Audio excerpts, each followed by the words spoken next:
మండలంలో చౌరస్తా విగ్రహానికి గుర్తు తెలియని దండగులు మరియు పెట్రోల్ పోసి నిప్పంటించడం చాలా బాధాకర విషయం.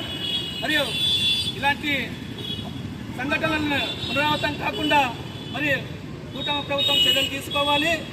ఎందుకంటే ఇలాంటి సంఘటనలు బాబాసాహెబ్ అంబేద్కర్ మరి భారతదేశానికి మరియు ఎంతో రాజ్యాంగాన్ని రాసి మరియు ఆయన ఎన్నో చట్టాలను చేసి మనం గౌరవించాల్సిన వ్యక్తిని మరి ఈరోజు మరి ఇంత దారుణంగా ఆయనకు అవమానం జరగడం యావత్తు భారతదేశానికే ఇది అవమానంగా భావిస్తున్నాం.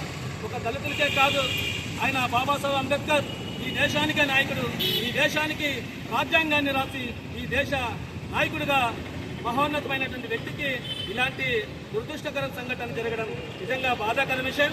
అందువల్ల ఈరోజు హిందూపూర్లో వైఎస్ఆర్ కాంగ్రెస్ పార్టీ దీపికమ్మ వేణిరెడ్డి గారి ఆధ్వర్యంలో సూచనల మేరకు మేము ఈరోజు ఈ యొక్క అంబేద్కర్ విగ్రహానికి పాలాభిషేకం చేసి మరియు నిరసన ఈ యొక్క సంఘటనను ఖండిస్తూ తీవ్రంగా ఇలాంటి ఎప్పుడూ పునరావృతం కాకుండా కూటమి ప్రభుత్వం చర్యలు తీసుకోవాలని, లేదంటే రాబోయే రోజుల్లో మరియు బాబాసాహెబ్ అంబేద్కర్ ఉనికిని పోగొట్టాలని మీరేమని అనుకుంటున్నారా?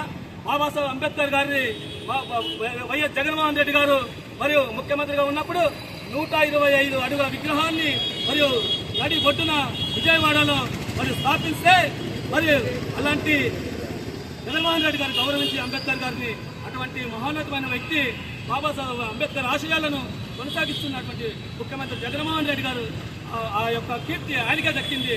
మరి ఈరోజు కూటమి ప్రభుత్వం మరి ఏం చేస్తుందంటే 300 అడుగుల విగ్రహాన్ని అదే నడిబొడ్డున అంబేద్కర్కి